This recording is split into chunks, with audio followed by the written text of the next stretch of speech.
Hello everyone, this is Shankha Subroy Karmakar and welcome to my channel that is Reverberation Guidelines.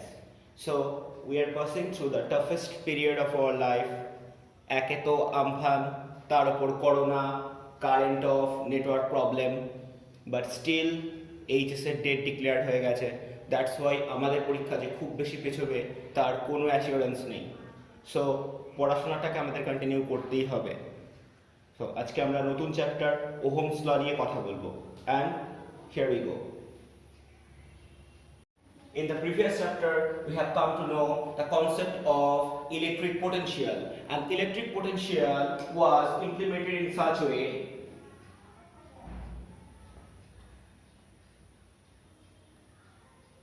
that it is nothing but the amount of work done to bring a positive unit isolated test charge from infinity to a particular electric field.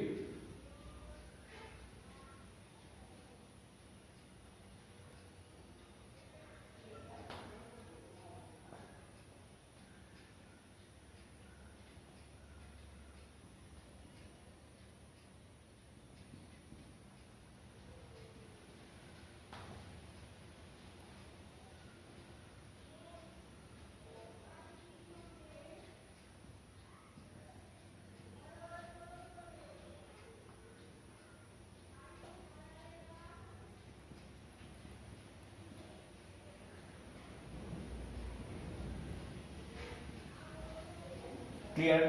Now, if we imagine two different points, that is, this is point A and this is point B, and imagine they both have the electric potentials as VA and VB respectively. So, the electric potential of A point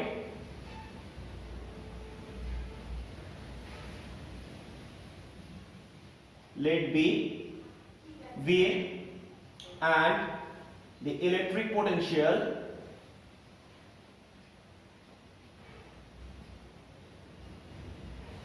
of B point B VV, and we are also thinking that VA has the higher magnitude than that of the VV, so we can easily define that A point has the higher potential and B point has the lower potential.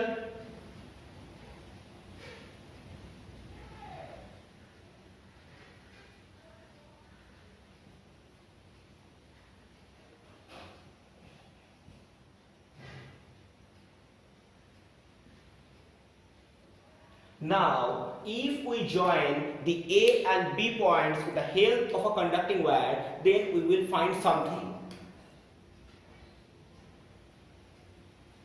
If we join A and B point with the help of a conducting wire and we place a positive charge in between any points of A and B, then we will find that the positive charge, that may be the proton or the hole, it will propagate from A to B direction. And if we place a negative charge in between A to B, that is an electron in between any point, then it will propagate from B to A. And these are the two basic conventions of current electricity. Now we will try to define them. The first one is the conventional current.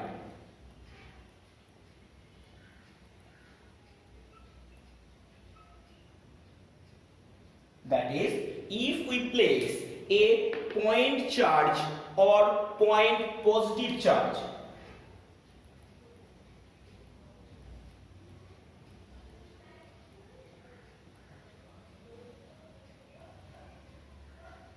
in between A and B, and the point charge, that is point positive charge, must be a proton or a hole, it will propagate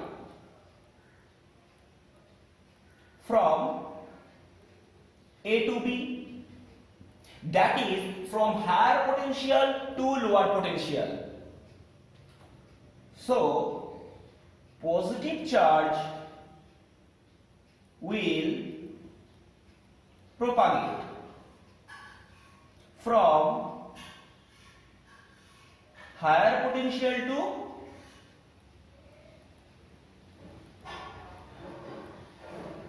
lower potential.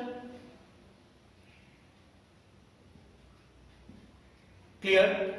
But during the propagation of positive charge, it will also cause the factor for the rate of flow of charge, and we know the rate of flow of charge is nothing but the current. So due to the positive charge particle propagation from A to B, the rate of flow of charge is the responsible for the conventional current.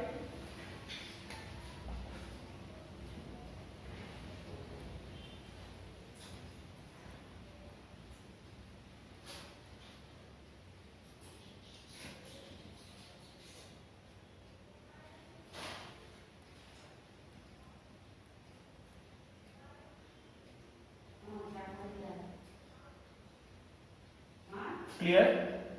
Okay. Next. And the next part of the wing is known as the electronic current.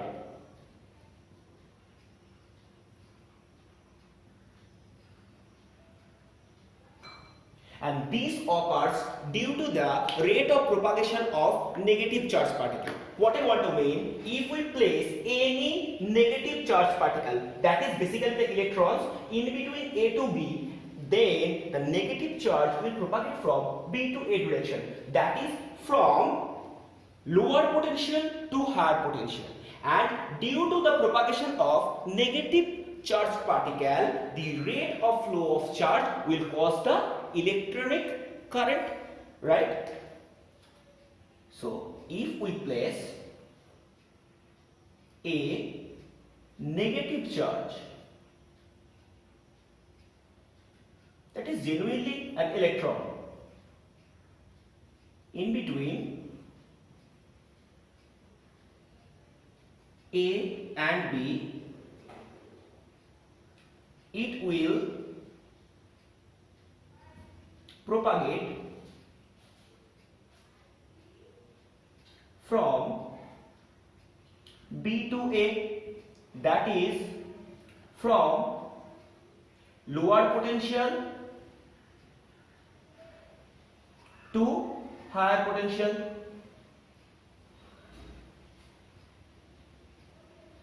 Clear? And due to the rate of flow of negative charge, the electronic current is going to be generated.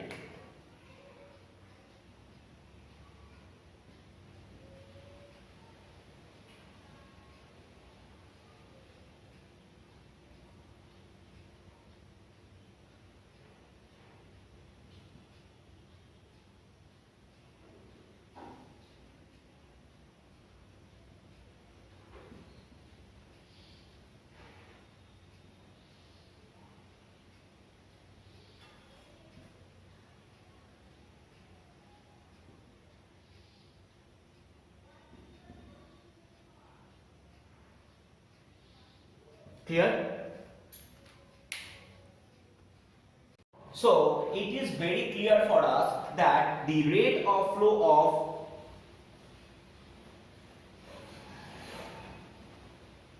charge is known as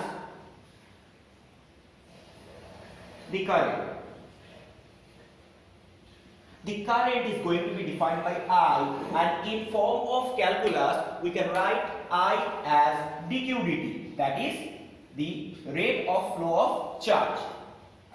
As an example, if q is defined as 2t squared minus 2t plus 5, and we need to find out the flow of current at t equal to 1 second. Then what will we do? We will just go for the derivative. So if we apply the derivative, then we can find this will be dq dt. This will be d of dt of 2t square minus 2t plus 5, and this will be d of dt 2t square minus d of dt 2t plus d of dt 5. So now we can write this as 4t, apply the derivative format. This will be minus 2 and this will be 0. So if we try to find the current at t equal to 1 second, then we need to apply the value of t as 1 second. So this will be dq dt at t equal to 1, that is I at t equal to 1, we will find 4 into 1 minus 2. So this will be 2 ampere. Clear? Now, if we try to define the unit of current, then we will find that I can be written as charge by time, and we know the unit of charge is going to be represented by coulomb and the unit of time is going to be represented by second. So I can be written as coulomb per second, that is nothing but the ampere. Clear? Now we are trying to explain the logic behind the current electricity. Whenever we are going to discuss on the concepts of basics of electrostatics, we told that the metals are the highly electropositive elements, and as a result the metals usually release their outermost 1, 2 or 3 electrons to achieve the stablest electronic configuration of the nearest inert gas placed in the previous period, and that's why they usually release their outermost electrons, and those electrons are known as the free electrons.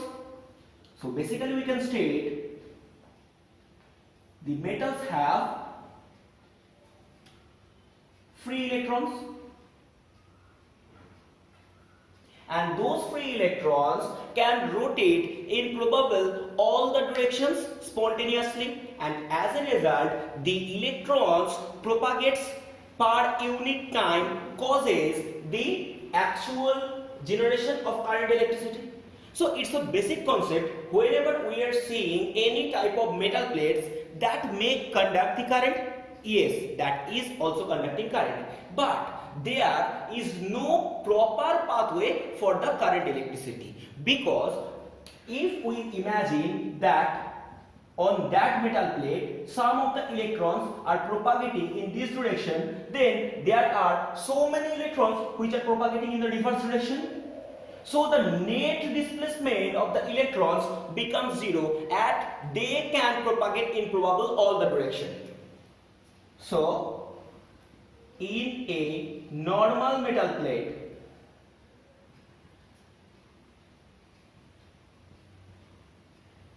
the electrons propagate in probable all the directions, but causes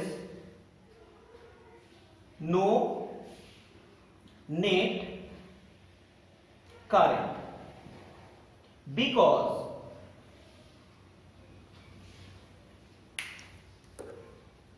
there is no fixed pathway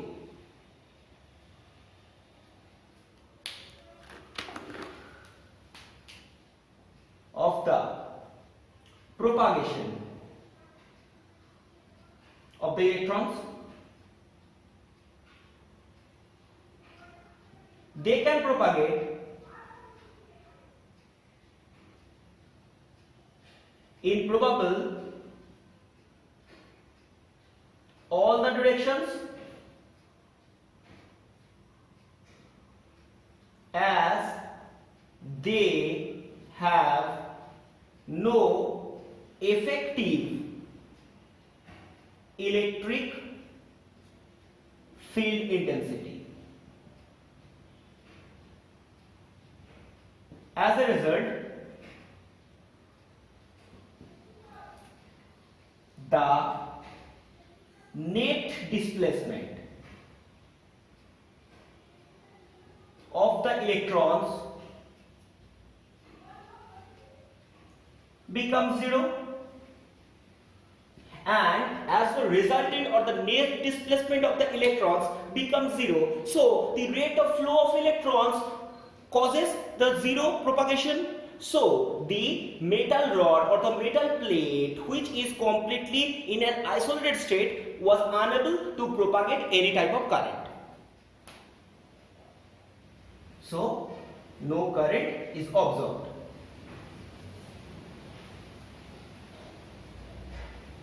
If the metal plate is kept in an isolated state. Clear? If we try to fix the propagation of the electrons at a certain pathway, then we must need to apply an external electric field, and if we try to implement an external electric field, that will cause or enforce the electrons to propagate at a certain distance or at a certain pathway.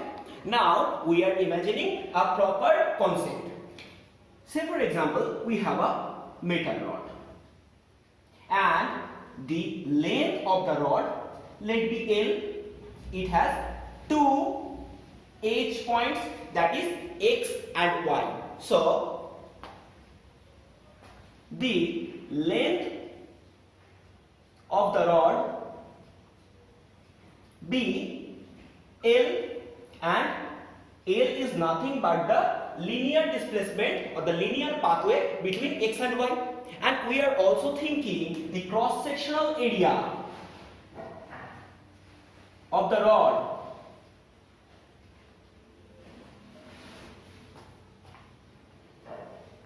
BA, that is nothing but this amount of area.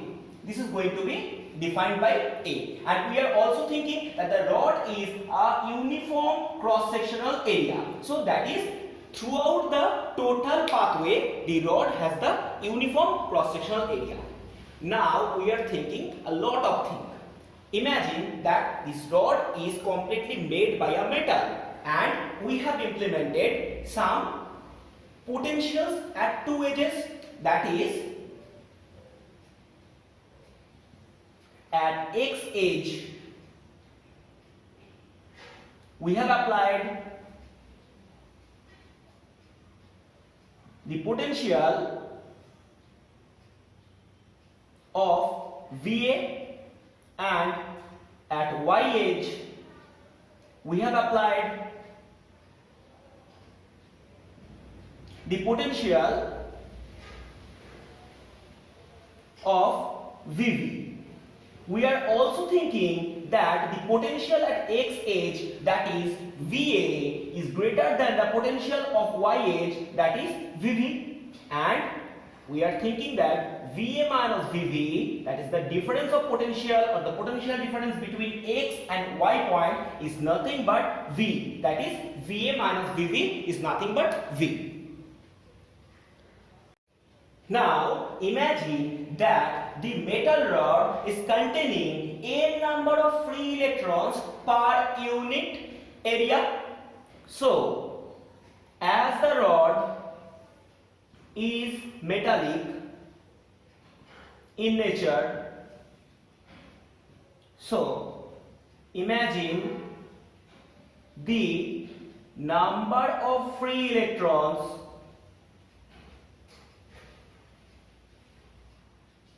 are N per area. Clear? So in a cross sectional area there are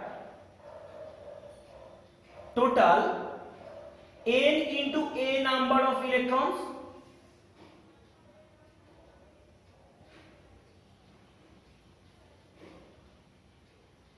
Clear?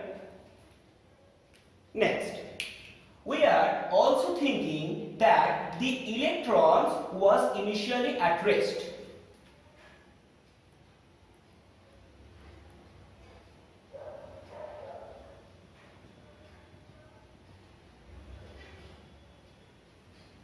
But whenever we have applied the potential VA at x edge and VV at y edge, that signifies that the higher potential has been applied at x edge and lower potential has been applied at y edge. So as the electrons are negative in nature, those electrons will try to propagate from lower potential to higher potential.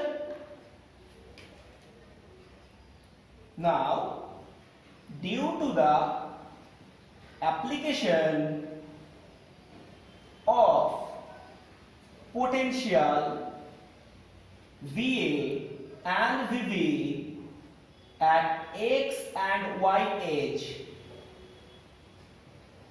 the electrons start propagating from y edge to x edge. Clear? As we know,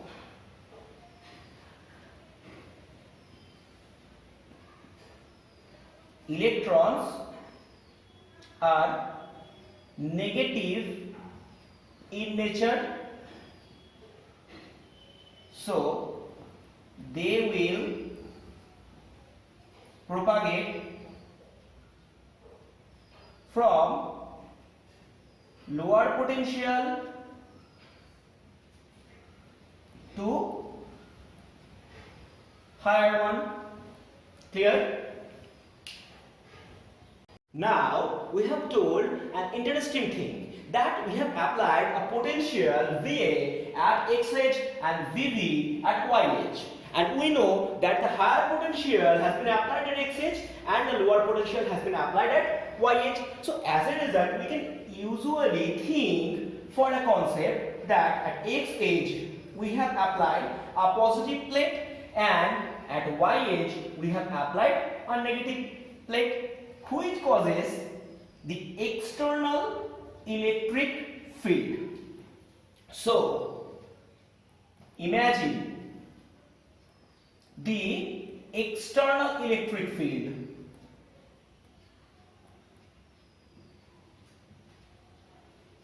intensity of E, which is responsible for the potential drop.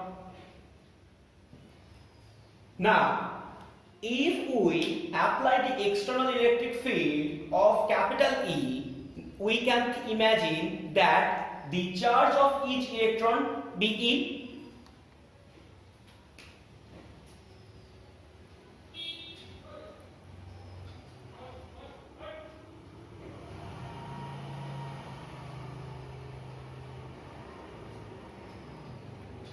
And the mass of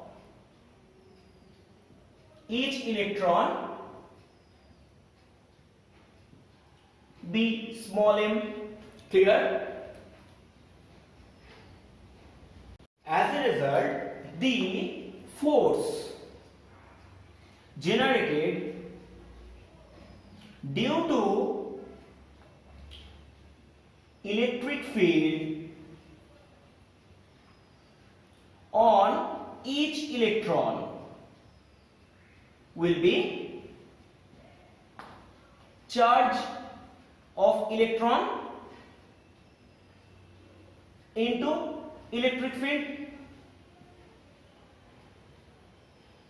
that is F is nothing but Q into E, but here the charge of each electron has been imagined as E and the external electric field has been defined by capital E. So the force on each electron will be small e into capital E, but this will cause the acceleration on each electron. So the acceleration of each electron will be force by mass, that is nothing but F by small m, that is small e capital E by small m. that is the acceleration generated on each of the electrons. Now, initially, imagine the electrons were at rest. Now, whenever they are getting the certain amount of external electric field, they start moving at the constant acceleration of small e capital E by small m. But at a certain while, whenever they are moving spontaneously, they usually involve themselves in the random collisions. Imagine time period between two successive collisions is tau. From rest, when the electrons start propagate with the acceleration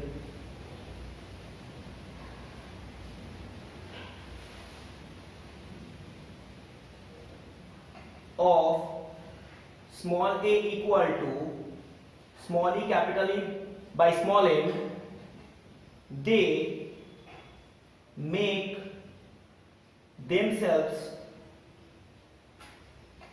involve into collisions, and imagine the time span between two random collisions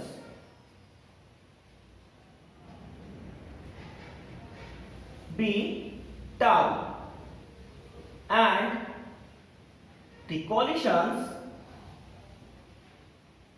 are perfectly elastic. So they will completely convert their kinetic energy into the next one, and they will come to rest after a collision. Clear? We have imagined that the electrons was initially at rest. So during the tau time period, they will accelerate.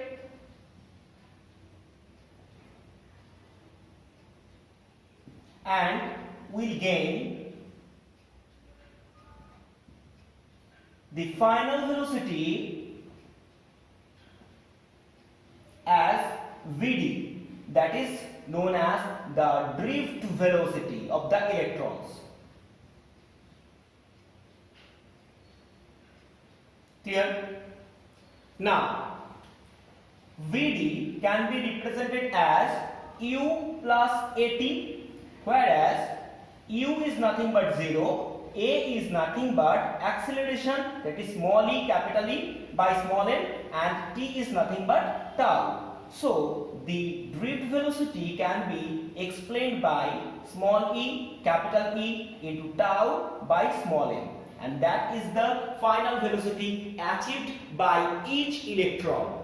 And the tau, that is the time period between two successive collisions, is known as the relaxation period.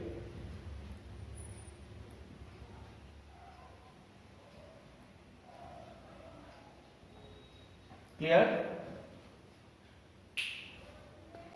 Now think very carefully. This was my metallic rod where two edges were x and y, and we have applied the potential VA at x edge and VB at y edge. And imagine at a certain period a set of electrons were placed at M point, and at a single second all the electrons will gain the Vd velocity and they will appear at N point. Clear? So within the time period, this pathway can be crossed in 1 second by all set of electrons, and the electrons which are propagating from M to N point will propagate some amount of charge in 1 second, and that amount of charge in 1 second can be termed as current. So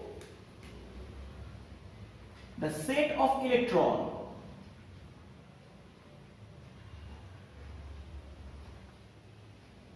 from M arrive at N in 1 second, and during this time period the charge that has been propagated is Q by 1 second, that is nothing but the I, and I can be written as total number of electrons over there, that is N into A, because N were the number of free electrons per unit area. So in A cross sectional area there were N into A number of electrons, and both have the charge of E and they have the velocity of Vd.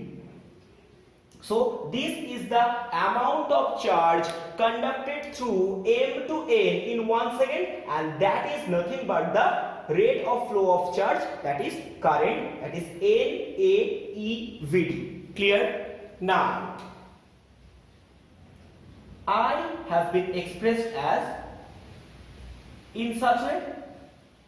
We are going to replace Vd with the help of this equation, that is the drift velocity is going to be replaced with the help of small e capital E into tau divided by M. Clear? Now we are getting I equal to NA into E squared into capital E into tau divided by M. But we know the electric field intensity that has been generated within the point X and Y has the relationship with the potential difference between VA and VV. So we can write the electric field intensity